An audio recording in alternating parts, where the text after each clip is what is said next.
Hey, what's up? John Sonmez from simpleprogrammer.com. So I got another interview for you. I know that you guys are really digging the interviews here, and I am too. This is kind of like I'm using these interviews to meet people that I like on YouTube that are awesome.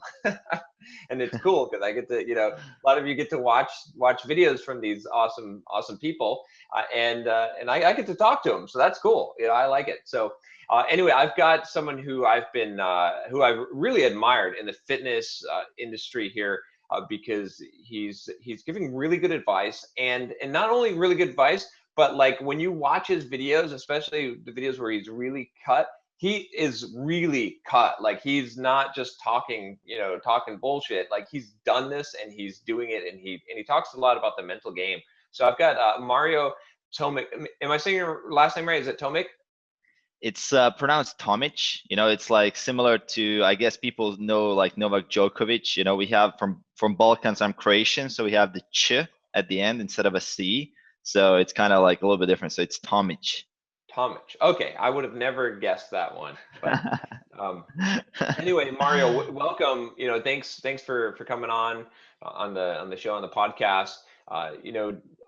Like I said, I think I give you a little bit of an intro, but maybe if you want to give a little bit more of a background, like who you are and what you do, for people that Thanks. aren't watching. So Thanks, John. I mean, it's an honor to be here, and I'm glad I could spend some time with you as well to share some knowledge and talk to you. And the YouTube sphere, I mean, there's a lot of channels out there, but I mean, we kind of narrow down to the people we resonate the most with. So that's kind of cool that we can connect and talk as well, like friends, and because we're kind of living the similar lifestyle. In terms of my background, I guess official background is I have a master's in computing. I've done my graduate in computer science. I picked computing, so I'm a nerdy guy. I was a big nerd before I got jacked, and now I'm a nerd and I'm jacked. It's just adding a little more layers on top of that.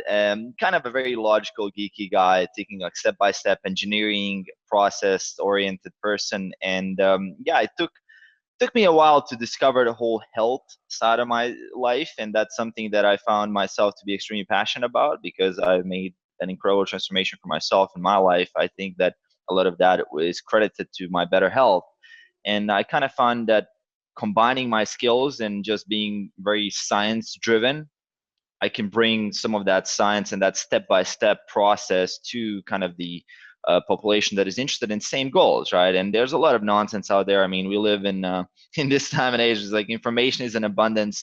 We really all crave for just let's cut through the BS and just get to the point, right? Let's just what is the step by step? I want to do this. A lot of people are motivated. You just get confused.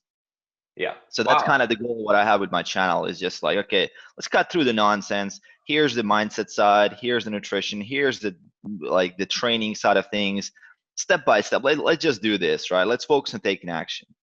Right. Awesome. Yeah, we're very much aligned in that. And I didn't even realize, when I invited you to the channel, I didn't realize you actually had a programming background. I was thinking Yeah. that just from the fitness side. So you're actually the perfect guest for this channel because we're alike in more ways than I thought. So Yeah, so it is kind of interesting. Like when we tell most people, "What? You're a nerd? Like, how is that possible? You used to play World of Warcraft and now you're jacked. Does that even go together?"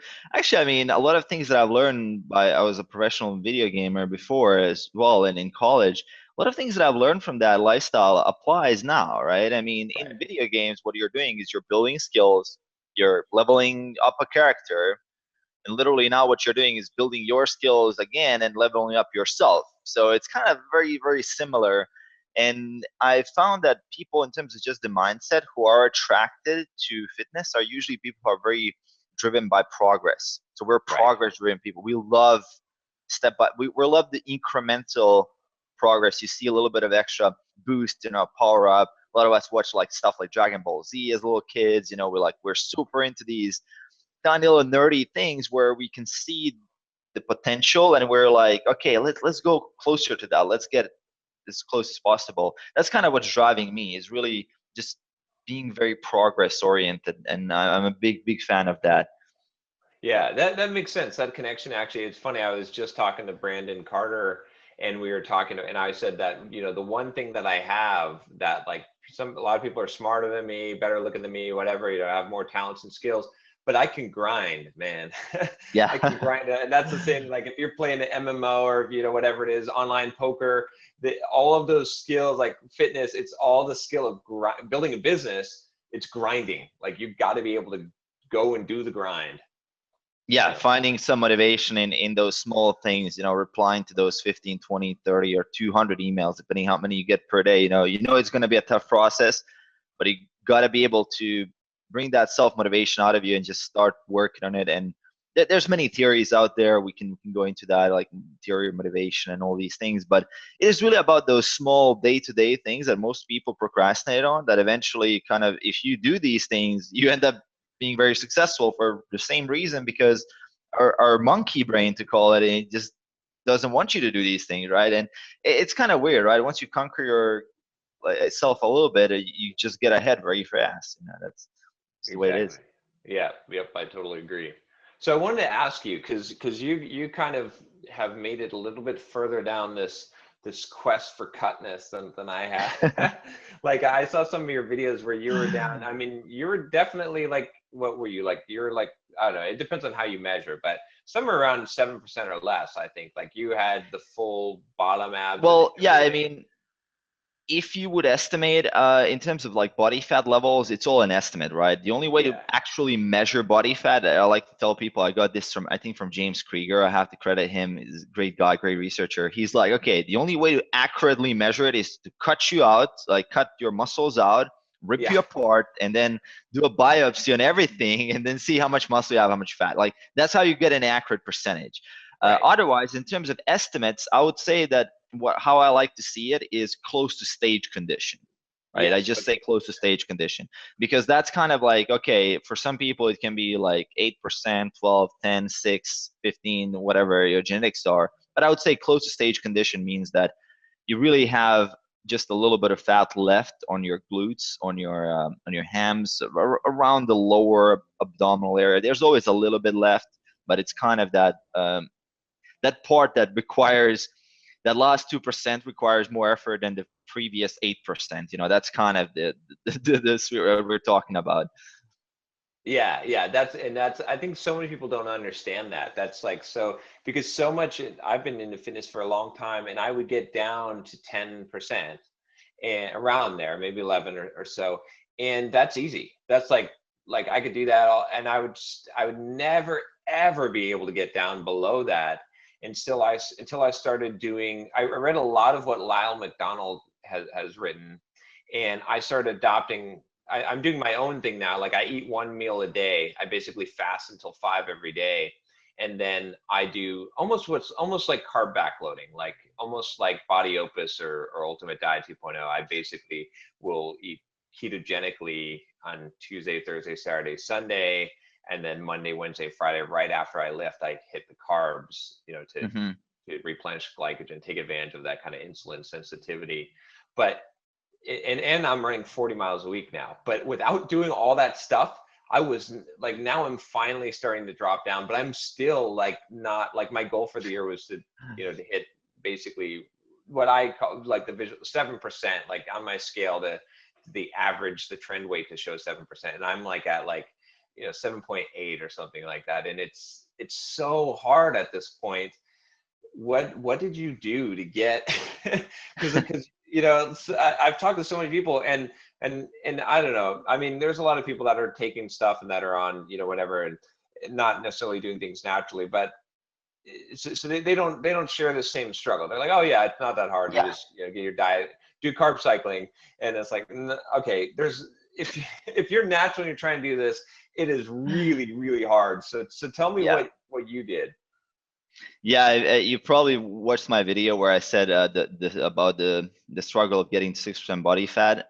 It's like your girlfriend hates you, like your testosterone is the like pretty much you're castrated, right? There's Yeah. no libido, no motivation to do things, like the mood swings, you just get anxiety attacks. Even though I'm a very grounded person, right? I meditate, I do all these things, but when you're in that edge, there's not enough food, you're hungry, you're just experiencing all these crazy problems. So we're gonna get into a little bit, with your audience. This is a topic that I'm actually planning to do a huge video on my channel, but I can give you a quick summary of a little bit of the points that I've been researching so far on the Okay, topic yeah. of like that last thread. So your audience will appreciate that for sure, because there's a lot of advice out there that goes all over the place. It's not like, okay, what the hell do I do? What Right. the hell do I do, right? So number one thing is, it depends on your current situation, right? If you're a guy who is already starting at like 15, 16% body fat, you can't, or above that, you have no abs whatsoever. The first step is really to get abs, right? To get a Right. six pack. If you don't have a six pack, don't worry about the last shred, right? You're like 20 weeks away from that, right? Don't worry about that. It's not a good idea to worry about it. And then the second thing is that by the time you get to that six pack, and why am I talking about this? This is most guys, right? By the time Right. you get to that six pack level, it's good to stay there for a while, for a very long time, actually, right? Don't try to lose all of it at once. I mean, rarely you will see someone get from like 20% body fat to 6. That almost never happens because it's just a grueling process. You're gonna like you have literally no life. You can just lock yourself up in the basement and like that's it, right? Even that, I mean, you're just going to enter these phases where you're going to lose a lot of muscle mass because there's not a lot of breaks in the diet. Even though if you do it very, very structured, being in a caloric deficit for such a long time, your body just doesn't want to die, right? I mean, it's like Right. fighting you with everything it has. So if you're a guy who is nowhere near six pack level, focus on getting to a six pack level and then try to stay at that level as much as you can and amp up your calories as much as you can. And in a sense that you become more active. So, an exercise activity goes up, you're using a standing desk, you're walking around, basically try to get into a higher energy flux at a six pack level. That means Right. that being at 10% body fat is what I would say having just a six pack, right? If you're at that level and if you're required, if you have to eat only 2,000 calories is nothing. You will not be able to train, you will not be able to eat enough carbohydrates, and you will not be able to do anything if you're just, if you have to eat 2,000 calories to stay 10% body fat, you're doing it wrong, right? Right. Yep. So that's the first problem, right? So 2,000 calories or below that, which is at the end of the diet, which is usually the end of the diet, like 1,800 calories if you've been dieting, if you lost 7-8% body fat, stay there for a while, maintain, get your energy levels in a sense that you recover your hormones, take a diet break for a couple of months. Then you're ready to attack that last couple of percent, because that last couple of percent is going to take twice as long and twice more patience than what you did before. And then only once you're ready, once you're already lean, once you kind of, I guess, adjusted your set point a little bit, like settling point in terms of body fat, can you attack and go further? That's at least my strategy that I found works really the best. Of course, some guys can just go from a 4-pack to like getting shredded. Bodybuilders do that all the time. But that bodybuilders have a lot of experience on stage. Those are guys who are dieting for 20 weeks. They're taking it very, very slowly. Guys from 3DMJ, they do a great job with their contest prep. Bodybuilders like that, Eric Helms, Alberto Nunez, and these guys, they prepare for a natural bodybuilding show. They prepare people for like a year, like at least, like what are you talking about? It's guys like, hey, I want to get shredded in 3 months contest. Fuck, man, like you're like, there's no way you're gonna get there in 3 months. Like you should have like started like 2 years ago, right?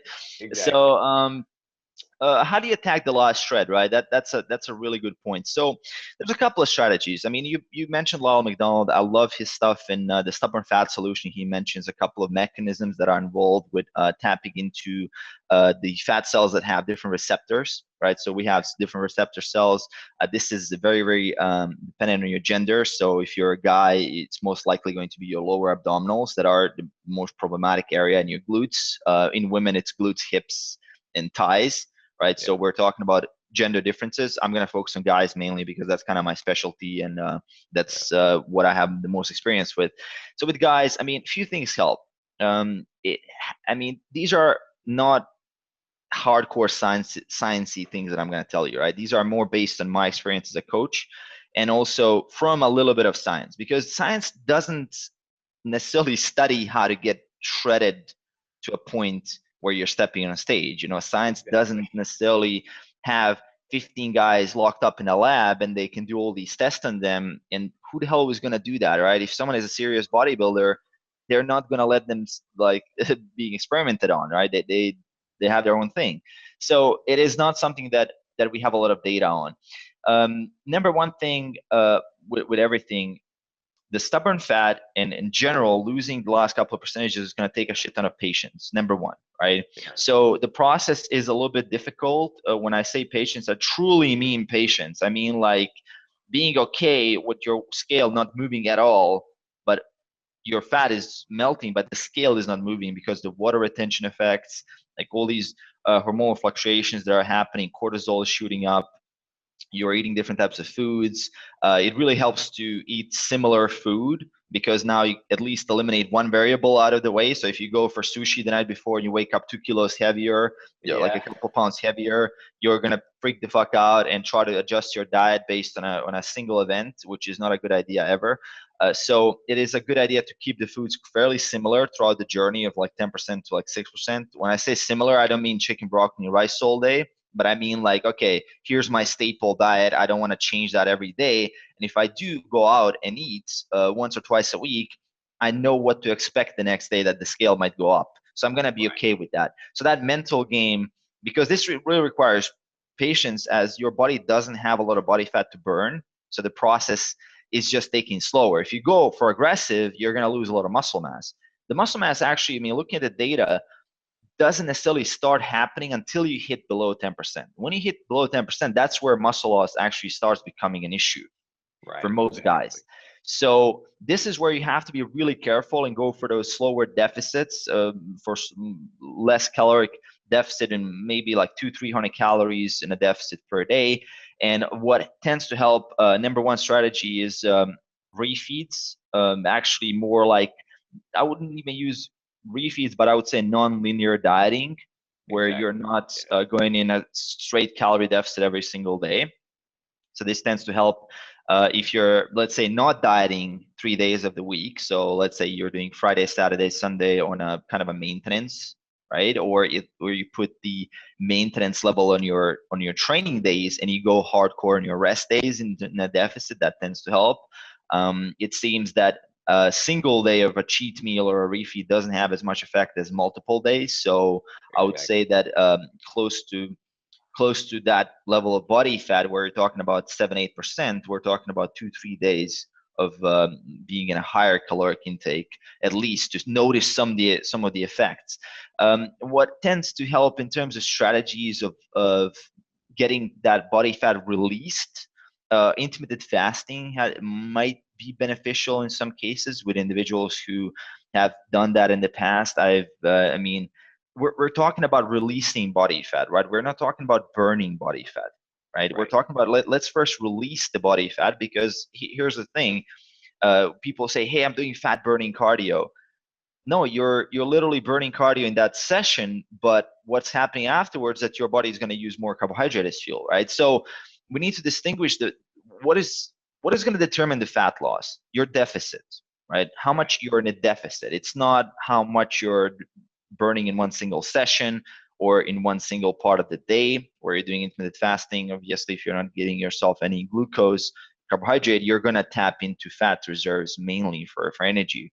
So intermittent fasting might help release those stubborn fats, maybe get some effect from that. This, I mean, hasn't been well studied. This is just something that I kind of speculate on. I can hypothesize a coach coaching more than 100 guys in the last couple of years getting shredded. Um, I would say that tends to help. Also, with satiety, better control. When I say which type of intermittent fasting, very successfully, guys have utilized the Martin Berkham approach, Right. 16-8, the lean gains approach. I tend to agree that this is the most valuable intermittent fasting approach if you're interested in physique.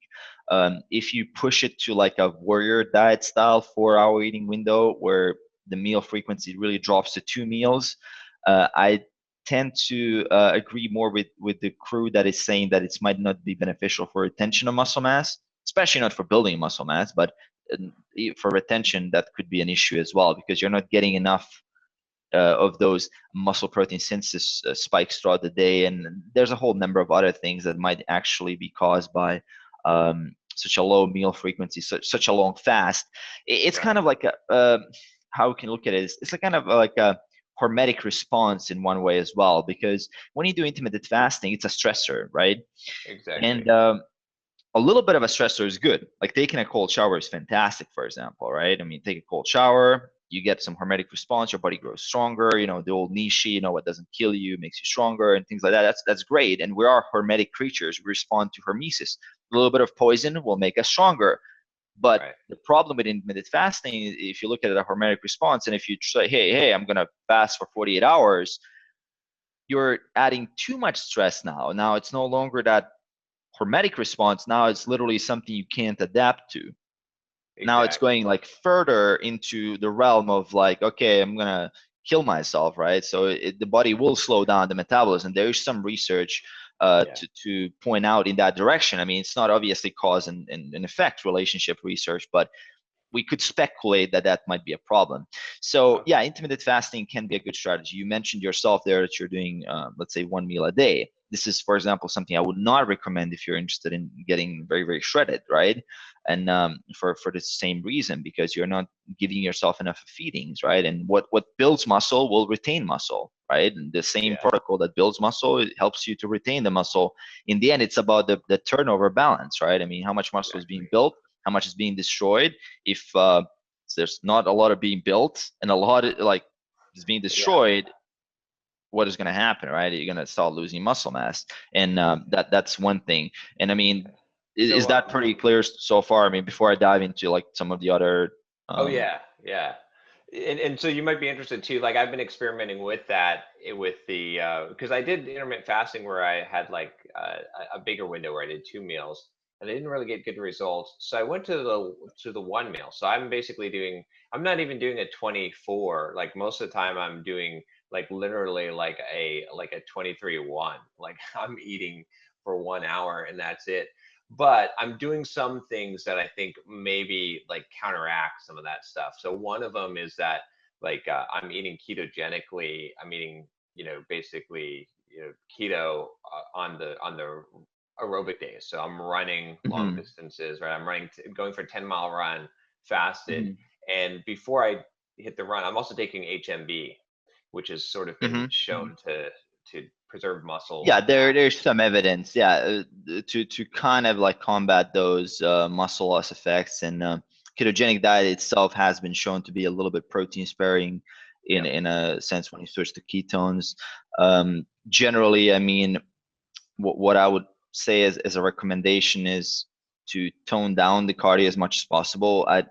Again, I mean, here's the thing, right? We're talking about a individual response as well, because Exactly. we're, Yeah. we're scientific minded people, and it's very easy to get caught up into thinking, well, the science or the study or even the review gave us the exact thing we should do, which is very Exactly. far from the truth. And if we look at what the study really does, I mean, it gives us some direction and give us average values. Some guys have no issues with a very high, like high amount of concurrent training. I mean, guys like Alex Viada has been promoting this for a long time. I mean, some guys have no issues going with a lot of concurrent training, concurrent meaning cardio plus strength training and getting shredded.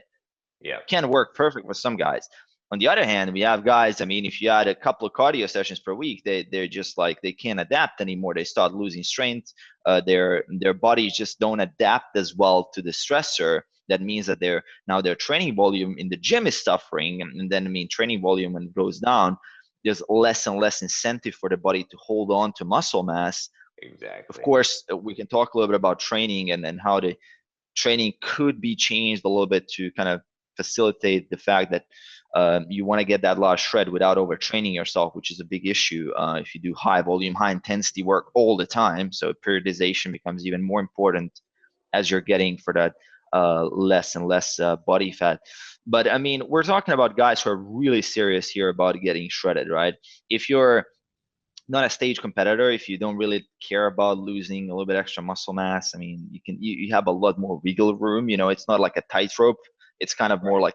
like a bridge. But if you're getting on stage, it's like a tightrope. That's kind of the analogy that Eric Helms likes to use. I really love that analogy because if you're in a tightrope, dude, like one extra like wrong cardio session added to the whole program can completely like get you off track because now you can't adapt anymore and you add more stress and you can't get sleep at night and it's like it just breaks down. So you want to be really careful with changes when you're attempting to do something extreme, which is stepping on stage in fucking underwear, right? Who the hell does Right. that? Like, I mean, what are we talking about? Like, it's like it's not like a normal thing. Yeah, no, that makes sense. Yeah, I totally agree. Yeah, I mean I've been experimenting. Like I said, I finally, and it may be an adapt like my myself that it works for me that doing the because I've been up in the cardio and I've been fine. But part of it, like I said, is I think it's a ketogenically. And then what I've been doing is I've been like on so for example today is a keto day. So today I'll run like an hour or so. I'm gonna go run for 10 miles and then I'll eat when I get back. And then tomorrow though, I'll be fasting until 5. I'll do a fasted like heavy training. I'll do a high intensity weightlifting for 2 hours, which is a pretty extreme. But right after that, I will be taking in carbohydrates. So I'm like super insulin sensitive. And so I'm actually seeing like strength Interesting. gains while I mean, surprise. I mean, I know this sounds kind of crazy, but I'm running 40 miles a week. I'm fasting until 5 every day, and I'm seeing strength gains every week on core exercises like bench press and shoulder press. So I think I'm actually, because I'm sure I'm breaking down some muscle, but I think because I'm so insulin sensitive and so primed and glycogen depleted that I may be actually compensating more than actually generating enough positive protein synthesis to actually sort of gain a small amount of muscle while I'm dropping through Hmm. this. But Yeah, it's if you're getting stronger, that's yeah, a fantastic indicator. That's yeah, something that I wish people would be able to do on getting really shredded. That's like the best indicator ever. Like getting stronger and getting shredded at the same time. That's all you want. I mean, that's the holy grail, man. Like that's yeah. you should like put this in a if you put this in a pill and sell it, you can charge like like 997.99 for it, right? The So only problem is though I have to like yeah, I'm thinking about putting together a program, but the only problem is yeah. it's like it is kind of extreme though. It's like okay, well here's the rules for the program because I do some stuff for testosterone too, like take DAA and calcium or uh, shoot, I just forgot the name of it. But I'm doing some things like the high fat diet helps with the testosterone as well. But essentially the diet is like you don't eat until 5 every day. You do 2 hours worth of workout every single day, and then you got to like do all this stuff. And when you eat, you have to eat ketogenically. So it's really Yeah. hardcore. It's like you know what I mean. But yeah, so Yeah, I yeah, mean, so and it's N1, right? It's like N equals one. So this is like the yeah, John diet. It's not the diet that everybody can just take like that and make it work. right, We're talking about motivation obstacles. We're talking about lifestyle obstacles. We're talking about food preference. We're talking about your individual genetic response to training and nutrition. I mean, we're talking about a lot of things, right? So oh yeah, that's one thing that going for like those last couple of percentages of body fat, these things that we're talking about here, it's important to see these things as tools, right? right. These are things that you can try out.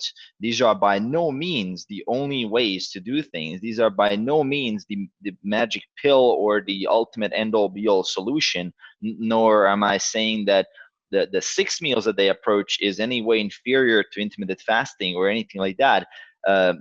It's all up for testing, right? Right. That's what a good scientist does. The good scientist has variables and changes variables and finds which variables fit the scenario that he wants to get the outcome of, right? Yeah. So it is not for us to say, hey, here's the one magical method, because there is no such thing, right? We can forget about Exactly. that.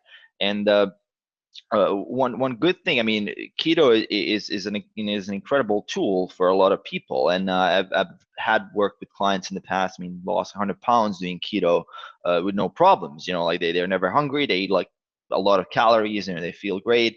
The thing with that getting lost shred, it might be beneficial to go on low carb on some days. There might be some case for that. Some people say, well, you should just go as high carb as you can.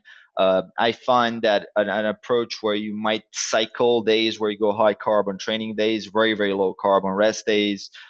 Even try experimenting with the protein sparing modified fast, literally just eating protein one day, no fats, no carbs whatsoever, just a little bit of salad to keep you going. So literally you eat like 800 calories that day. That might be beneficial, in some individuals, because their rest of the week is just less intense, because now you create so much deficit in those 2 rest days or 3 rest days, that for the other 4 days, like 4 or 5 days, you have an abundance of calories now that you can play around with. So it makes the whole process easier, right? Things that I would like to emphasize here, as like a huge tip, we kind of covered stuff like patience, intermittent fasting, maybe going low carb, experimenting with your training volume, experiment with how much cardio you can handle. The fifth one, I would say really that is the most overlooked factor, is your general recovery. And I'm going to look at the 2 factors here. Number 1 factor is your sleep. Literally, if you're not getting at least 7 hours of sleep and you're looking to get shredded, you're going to have a very, very hard time holding on to muscle mass. There is individual differences, but you will have an incredible heart. Like you're like an outlier if you maintain your muscle mass at less than 7 hours of sleep. You're an outlier. This has been extremely well documented in number 1, you're synthesizing less muscle. Number 2, you're literally burning less fat, so your body has nowhere to go but for muscle when you're sleep deprived, and your cravings will shoot through the roof, man. Your satiety signals Tell me about that. are horrible. Like your hunger signals just go like ghrelin, leptin. It all just goes to shit if you're not sleeping enough, right? So when I was on my last cut, I was sleeping about 9 hours, and I needed to sleep more as well due to like general fatigue, and I felt like I needed more. So I was getting about 8.5 to 9 hours, and you really have to be protective over your sleep. When I say protective, I mean like if you have a girlfriend, my girlfriend like hated me when I was doing that, right? She's like, okay, what are you doing? I'm like, okay, earplugs, mask, dark room, fan, for everything in the house, no alarms, no sounds, fridge is turned off, like moved away, like it's just pitch dark, pure like calm environment where I can get my sleep and just don't touch me, right?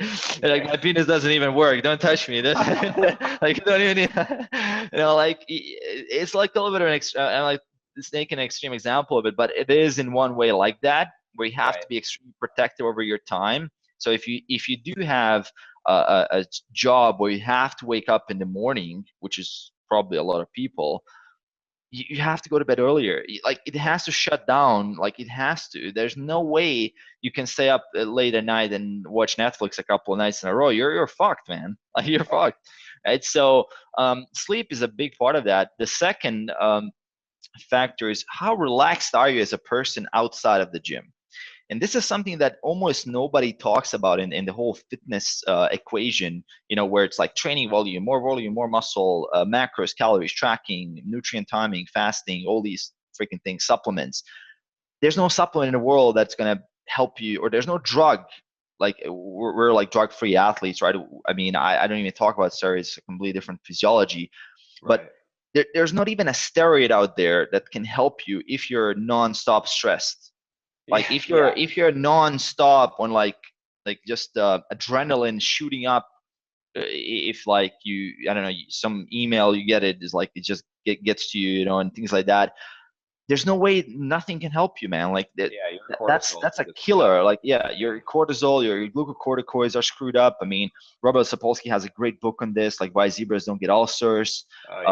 Your general relationship with stress is absolutely critical. This is beyond what a lot of people are looking into, and they're like so focused on their macros and hitting that gram of protein and that large gram of rice on the plate, they forget to fucking relax, right? You want to relax, man. Like after the gym, especially after the gym. The next 2 hours, relax. Go take a massage, head massage, normal massage. Massage, I mean, there's a huge review literature, has no benefit almost whatsoever on blood flow and recovery, but it helps people relax, and that has benefits on your recovery, right? The Right. cupping thing, cupping is bullshit, man. Like what Phelps is doing is absolute bullshit in terms Oh of like yeah. physiology, right? In terms of physiology is bullshit, but not in terms of like how relaxed he's getting in the process of cupping, because he just chills out, he lets the dog do his job and makes him feel relaxed, and he recovers better and he becomes a better swimmer, right? Right. So it's kind of like multifactorial way of like dealing with stress, that I would say that is really one of the biggest key points that a lot of people miss on this in this game. Okay, okay. Yeah, that I totally agree with that. That makes a lot of sense. And I've definitely, like, I can echo what you said on the sleep side, because man, that really, when you're cutting, when you're like, I've gotten to the point. I mean, just being low body fat, you've got the mood swings, you've got the, but when the nights when I don't sleep well and I wake up the next day, it's like motivation is zero. Like Yeah, there's no, like, you're like, why am I even alive unless I can have a cookie? Like like all the stuff you're like, that you were dreaming about, that you're thinking about, all the motivation, the reason why you're hitting that goal, all of a sudden it's gone, and you're like, I just want to eat something. I'm not like, yeah, it's like food obsession. And yeah, yeah, massive and food obsession. Yeah, that's kind of like the end game is like dreaming about pancakes and pizzas, and then you literally care more about a cupcake than about your like family or whatever. It's like it's just, maybe an extreme example, but it's like in the moment your body thinks you're starving. Like, exactly, and the, yeah, the, the priority is to get the survival down, right, and just get the food and shelter before we can worry about the other stuff. Final factor here, I mean, you might have seen the series that I've done on how to trick your brain to eat less food on my channel, where I went into the psychology and physiology of hunger and management of your hunger and satiety signaling, and how your neurology works in terms of making you feel fuller in a diet. So I think managing hunger is one of the critical aspects of getting that lost shred. And if you're truly interested in getting to about 6 to 7% body fat, hunger is literally something that you will experience regardless of if you use all these strategies that I'm going to mention. But it is still something that you can manage a little bit better if you are into certain things. So number one thing, I'm just going to mention a few here. Understand the food palatability, food reward mechanism. Literally, if you're consuming a high amount of highly processed or refined foods with high sugar, high fat combinations, you're pushing the settling point upward in a sense that your body is going to crave and want to get rewarded more frequently with these high rewarding foods, and you're shooting yourself in the foot. So it right, is kind of the anecdotal what we can see in bodybuilders, they typically go for blander diets if you're looking to get shredded, and it does tend to work good. And that doesn't mean that you're micronutrient deficient, because you can have a kind of a blander diet but it's still tasty and good if you use certain low calorie additions and also combine different types of fruits and vegetables. But I mean, if you're thinking about Pop Tarts and if you're thinking about like I don't know, like high sugar, high fat, like pancakes, cakes, and things like that, and you're truly looking to get shredded, of course calories count and macros count, dude. But you're gonna be fucking hungry. Like you're oh gonna yeah, like for most part you're gonna be dying of hunger, right? You can't afford to spend 600 calories on something that is not making you full, right? So that's kind of exactly, the first thing to look at. Uh, Second thing to look at is really how much food volume you're eating. So again, coming back yeah, to caloric density, you want to maximize food volume and minimize the caloric density of food. So a lot of veggies, a lot of fruits. I mean, this is the best thing you can do, like melons, combinations of a lot of greens, cauliflower, broccoli, green salad, spinach, kale. All these things are amazing additions to add more bulk to the diet. yeah. Uh, Sugar-free Jello is a big yeah, I one. mean things like that. Yeah, like Yeah, things like the sugar-free, artificially sweetened stuff, and they know they won't kill you. The science is yeah, pretty. Like fucking aspartame is one of the safest things in the world, and they're like you Google it, and it's like Dr. Mercola says it's gonna kill you. No, man, it's not gonna kill you, right? It's just bullshit. I mean, we have like so much research that literally you can drink like 15 cans of zero free zero Coke. You know, it's like nothing. You know, going further, I mean, what we want to look at is how mindful are you with food, right? So this is a huge thing, right? I mean, we all have our phones nearby, right? You have my phone here, you have your own phone here. Probably when you're eating food, you're like looking at your phone, you're looking at this laptop, you're watching my videos or your videos. uh, I know a lot of people do that. They got pissed off when I put out a video and tell them, hey, don't watch the channel if you're eating food and if you want to get a rip. But it's true, right? I mean, Yeah. if you're not being aware of how much food you're eating, there's literally a relationship between awareness of food and how hungry you get. And Yeah. they did experiments on people with amnesia. They don't remember the meal and they get triggered and they literally eat the meal again, and they ate like until their bellies were completely like about to explode and they couldn't fit in more Oh food yeah. because they didn't remember the meal. So now the only signal they had was the belly and the gut, you know, how full it is, right? So these people would just keep eating, right? If you were extracting food out of them. That's one big problem there. So you want to be aware of what food you're eating. You want to slow down eating. You're going to become more mindful, grateful. It also makes you more positive in the way you think. So your selective focus is going to be switched from thinking negatively, which is a very big problem in a diet. Oh yeah. So you're thinking more positively about gratefulness. Moving forward, I mean, distractions itself in general is not a good thing to have because you're going to get less focused on a diet anyway. So now if you're trying to multitask and you're distracted by your phone, your laptop, your videos, you're just going to train that skill and now it's going to become a part of who you are, which is going to destroy your productivity and all the other areas of your life, because now you're going to train multitasking and you're not going to be able to switch off thinking about food when you're talking to your girlfriend, when you're talking to your family. Like it's constantly start to multitask, and that's a huge issue that I found. At least for me, it's a huge problem because I like to listen to podcasts when I eat. I like to multitask shit, right? And Yeah. I found it to be really, really, really bad on a diet. I found that to be, I'm not focused on food at all. I'm thinking about the next meal's macros when I'm eating, and it just doesn't allow me to savor the food at all. And I feel that it doesn't add to my hunger satiety at all, and that's a huge problem. Then we're also looking at the factors of your general mood and motivation. If you're happier, you tend to be less hungry because a lot of emotional eating stems to the fact that you want to change your state.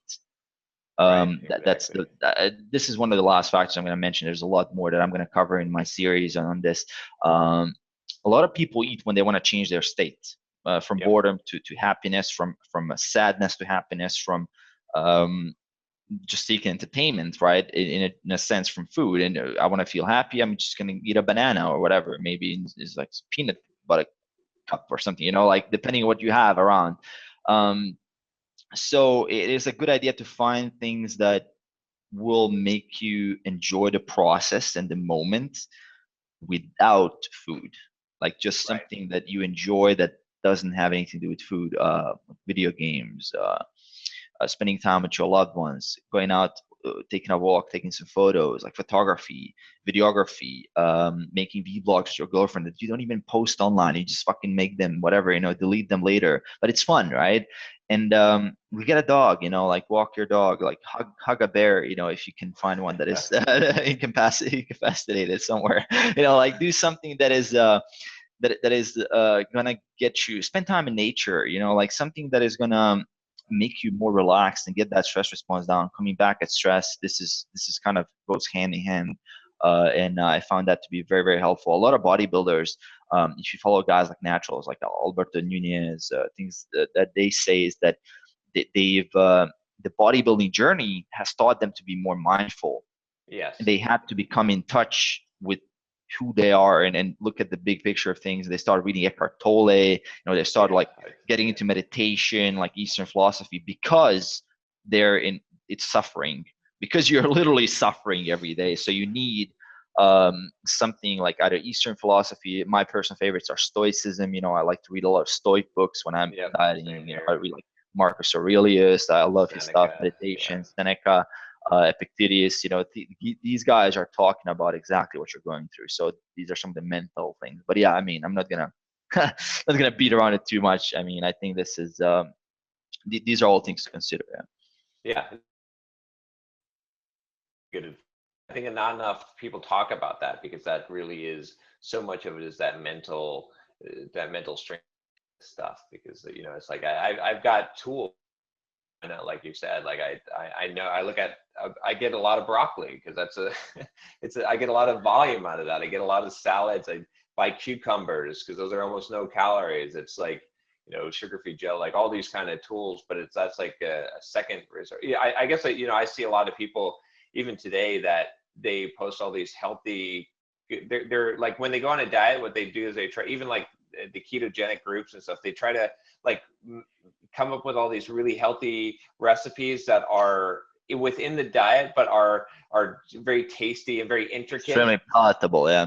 And the problem with that is that they're obsessing over food, and so they're setting themselves up for failure. And I'm like, no, look, when you're like, if it's going to be hard, it's going to be hard. Like, better to, like you said, adopt the stoic mindset and just be like, this is tough. That's okay. Sometimes life is tough, as opposed to, I'm going to try to make this as easy as possible for me. And it's like, I'm not even dieting. I'm eating cheesecake, and it's like, no, don't do Nobody that. ever said that on a 26% body fat. Nobody ever fucking said that. Like, if you can afford a slice of cheesecake once a week, good for you, right? That's great, and you should. But if that's a part of your daily diet, I mean, that's a very, very hard time for most people, despite the fact that you have your calories and macros in check. And as we said, like, calories and macros and those things count the most, like the high quality food, diets that are rich in fruits and vegetables and lean protein. Those are all the great things. But take it deeper, take it deeper, and see how you can make your adherence to that caloric deficit easier, because that's ultimately what's going to give you success. Exactly. Adherence to the caloric deficit. And that's what I'm really big on, because it doesn't even matter how perfect your macros are if you can't stick to it. Ultimately, the best diet is the one you can stick to. So we can just debate all day, but if someone is not willing to stick to the plan, I mean, we're just wasting our time. That's the way it is. Okay, we should probably get wrapping up here. I appreciate all the. I did want to ask you one question though that I've been curious about, just to get your experience on, because I know that you've been following a lot of Lyle McBalance stuff as well. Have you seen success? I'm doing the Yohimbine, which of course, if you have any insulin, Mm-hmm. it doesn't work. So since I'm fasting till 5 every day, the Yohimbine seems like a perfect match for me. I'm still not entirely, like, I have mixed ideas of whether or not the results are, you know what I mean? Because I'm still struggling. Like, the biggest thing that I've got left is just a little bit of lower back fat, and I'm hoping the Yohimbine will help. But I don't know. Like, I can't say for sure that Yohimbine is working, but I can't say that it's not. What's your feel on that one?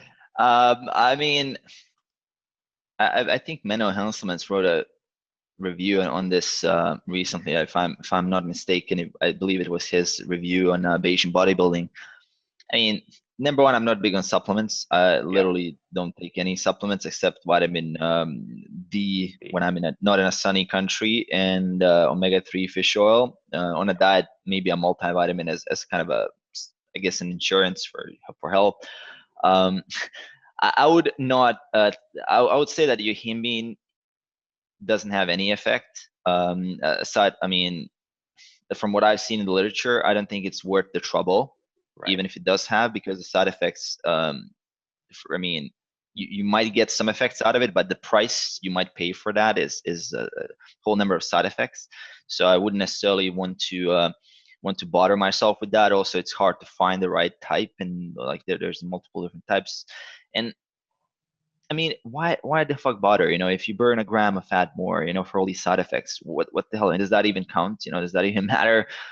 What we said here, I mean, a patient is one big thing of it, and I mean, I do believe that placebo works. I think that placebo fucking works. So if you take your Himi and it's helping you, you should just keep taking it. Don't just shut your ears now. Like that. Don't listen to me. But I'm a very skeptical person, right? I'm very, very critical. And if I don't see a huge review on something like Yohimbi, which has potential side effects, I'm not going to recommend it to anybody ever, right? Right. And I'm not going to try it myself because I'm on a skeptical side when it comes to supplements. I love sites like examine.com. I think they're doing Exactly. a fantastic job with gathering all the data. And literally the only thing I take is creatine monohydrate. I see that and caffeine in form of tea or coffee, if or dark chocolate, which is kind of my preferred way of taking caffeine. But the point is that I would lean more on the side of skepticism when it comes to supplements that have any side effects. So one of those being Yohimbi, and I wouldn't say that I saw any results from it, like actual results from it. I know Lyle has been mentioning that. And I mean, I agree with Lyle on like probably 98% of things. You know, this is one of those things that I don't see the reason why someone should take that. And similar to the ephedrine stacks and all that, fuck that shit, right? You don't need that. Guys are getting shredded without that. A lot more guys than with that. So screw that stuff, right? So you can do it a normal way, just more patience, more learning, more work, and you get there, right? And with that, you avoid all the potential side effects, which we don't even know what they are, right? So yeah, that's kind of my take on it. I'm leaning more toward this be safe side on that stuff. Yeah, no, that makes total sense. Yeah. Yeah, I've experimented with, I haven't even really noticed much of a difference on the EC stack. Although, I mean, people swear by that one, but I don't know. I mean, but I'm with you. It's like, I experiment and I try it out, but it's like, ultimately I know that what is this really going to do? Like maybe increase my calorie burn by 5%. That's if even, you know. Get a treadmill desk, right? I mean, But yeah, I got a increase your standing. yeah standing desk, like increase your NEAT. You know, NEAT is the secret of getting shredded. If you're looking for something that is ultimately the secret is NEAT, non-exercise activity thermogenesis. Your unconscious non-exercise activity. I mean, some of it is conscious, something like taking walks, being more generally active, taking out the trash, not leaning on the table as much, and things like that, which ultimately your body will want to do when you're cutting down, as it's wanting to conserve the energy. So you're finding yourself being more sluggish, your shoulders fall in, your posture gets Right. worse, all these effects. And I think that a lot of people underestimate NEAT. Parking, if you're going to work, park your car a little bit further down the road, so you walk to work, you know, add like a couple of 50 100 calories extra like that. um, these are the factors to look into. And I mean, supplements and things like that, I know there's a strong pull to go for something that is like taken and like now instantly has benefits. I tend to go with the okay, if it does sound too good to be true, it is, right? And that's Right. kind of like if it's not like involving sweat and work, it probably doesn't work, right? So That's exactly right. All right. Well, thank you for taking the time. I want to make sure that everyone that if you haven't checked out Mario's channel already, definitely check it out. I'll put a link here so you can subscribe to his channel. Go over there, visit some of his videos, subscribe, and like I said, he's just got like awesome advice, and not just the awesome advice that you've heard here, but I mean he's doing it. Like you look at his videos, it's funny. There's some people on YouTube that are like, okay, I hear what you're saying, but you don't look the part. But you know, Mario's, he's got the videos where where his girlfriend hates him. Uh, Yeah. yeah, yeah. I mean, I would say that definitely check out the channel. And one thing why I don't do shirtless videos, for example, and why I don't think that that's a good idea. I mean, I know a lot of fitness guys like to do that. One reason why I don't like to do that is that you shouldn't believe me because I'm ripped or because I'm shredded. Fuck Mhm. that. Fuck that. You shouldn't believe me. You should just look at what I'm saying and what is the source, which is papers, textbooks, science. I didn't invent this, right? This is not Right. my method. That's I'm true. not the guru, right? I'm not the shredded guru. I'm the guy who is just translating the current science based on my experience and also the science combined and giving you some information. You shouldn't take this as pure fact because Mario said it.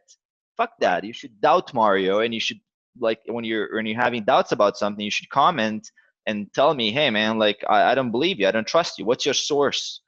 But being a critical thinker in 2016 at the time of making this video and going 2017 in the future, probably the best freaking skill you can have. because there's so much information, you should doubt everybody. Like you should Yeah. doubt every single thing I said in this video chat here, right? Be the critical thinker. And I think that too many people fall into the trap of, hey, I found the guru that I resonate with, and then I don't doubt and question anything.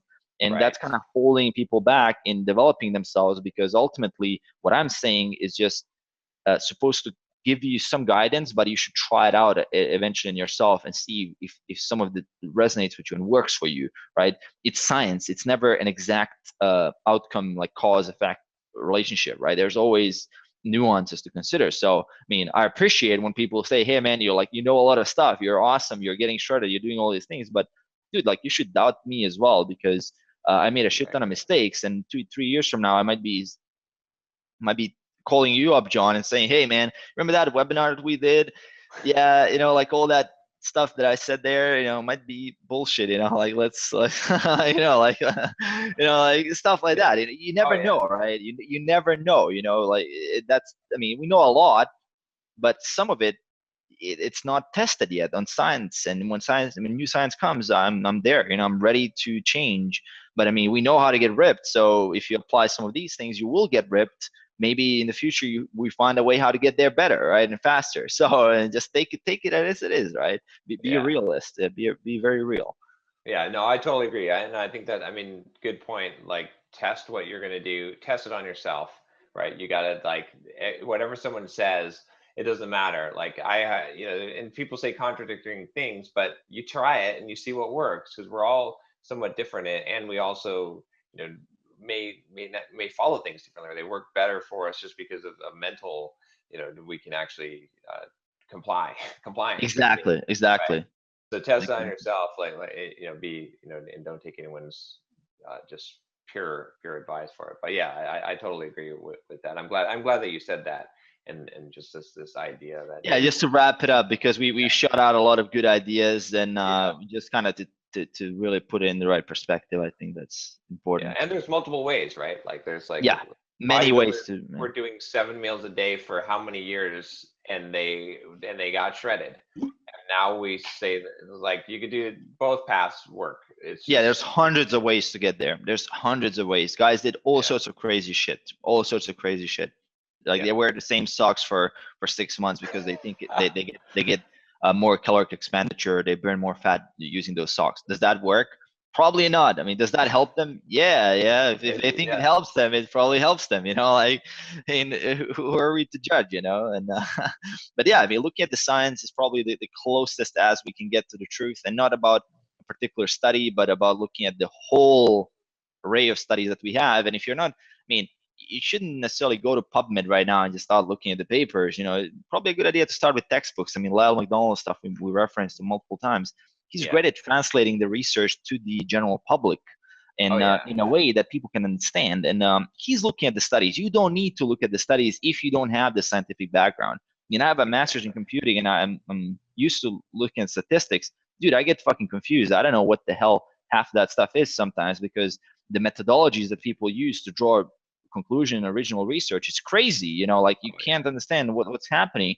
That's why, I mean, if you hang out around people, you go to like Alan Aragon's research review, you go to Brad Schoenfeld stuff, you go to Eric Helms, you go to Lyle, you go to these guys, and they translate some of the research, and then you can kind of draw conclusions as a coach, try different things out, and maybe develop something of your own out of that, and then apply that. That's kind of what being a coach is, right? So we're practitioners. As me as a coach, I'm a practitioner. I'm not a scientist. I have a scientific mindset, but I'm not the one doing the research, right? That's something to distinguish a little bit. And I mean, I'm not gonna. It's like a whole different rabbit hole. But yeah. yeah, I mean, that's just to point it out, right? Yeah. Yeah. No, I appreciate you saying that, and that's very true. All right, everyone. Well, thanks again, Mario. It's been a pleasure. Been an honor to meet you. Hopefully, I'm sure we'll meet up at some time at a YouTube fitness conference, or whatever. Yeah. Hopefully. Thanks, Sean. Thanks for having me, man. It was Yeah. a pleasure. Take care, man.